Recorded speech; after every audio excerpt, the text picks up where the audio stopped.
Welcome to the Master Cars Pro channel. Today we'll talk about the problems and weaknesses of Volvo S40. Perhaps great things shouldn't have been expected from a saloon that began its development under the name Netcar. Nevertheless, the Volvo S40, part of a joint Volvo-Mitsubishi project developed in the Netherlands, was designed to take the fight to the BMW 3 Series. Although the interior looks good, but quality certainly wasn't on the first generation cars.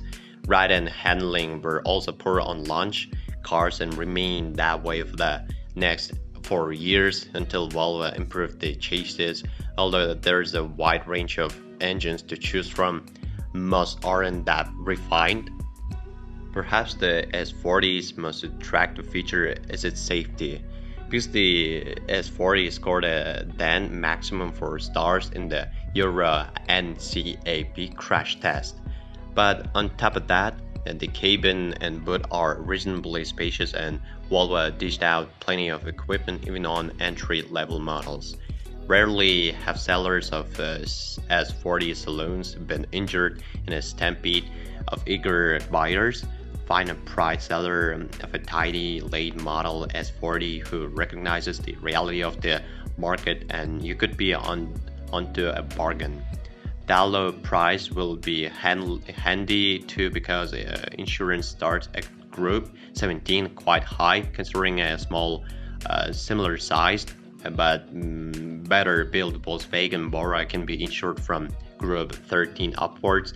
The most expensive S40 to insure is the T4, which commands a Group 32 rating. The T4 is the 30th engine too, and its fuel economy will easily drop to the low 20s when used hard. However, the Mitsubishi built 1.38 liter GDI engine, which joined the range in 1998, gives good economy at 41 mpg, while the diesel engines range between 50 and 52 mpg.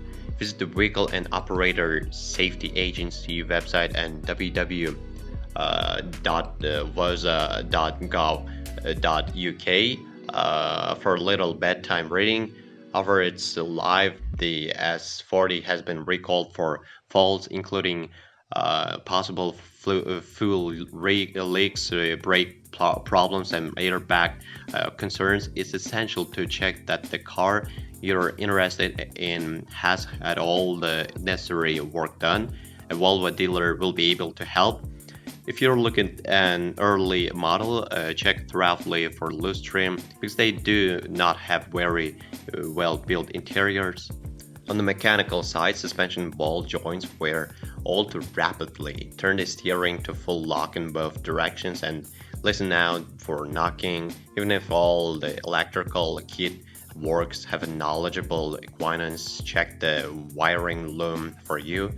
These are prone to corrosion, which can lead to all sorts of expensive electrical problems. Finally, GDI engines were designed to run on super unleaded fuel and can give you problems as the miles mount if they have been run on lower octane petrol. There's quite a maze of engines and revisions to navigate, but if you want a car that rides and handles well, versions built before autumn 2000 are a no-no, as well as reworked suspension models from 2001 onwards also had new bumpers and improved interiors. A further freshen up evolved in April 2002 with a new grille and more equipment. All models have 4 airbags, electric front windows, and a height adjustable driver's seat. Aircon was added from September 1998, and we recommend getting an SE model. One built after 1998 will have a CD player. As for engines, true petrol heads will doubtlessly head straight for the fastest engine in the S40 and the 200 bhp turbocharged T4, but the trouble is the chassis was never able to cope with it. Instead, we prefer the 160 bhp 2.0-liter engine, which is lightly turbocharged and gives decent performance without overtaxing the chassis.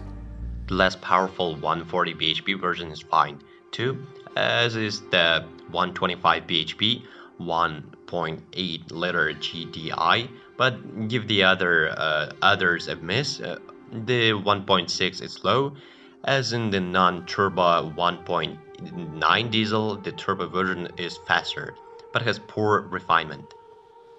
Well, if you are the owner of this car, then please describe the problems that you had to face during the operation of the car. Perhaps it is your feedback that'll help viewers when choosing a car. That's it for today. Thanks everyone for attention. It isn't much work for you to subscribe to the channel. See you soon.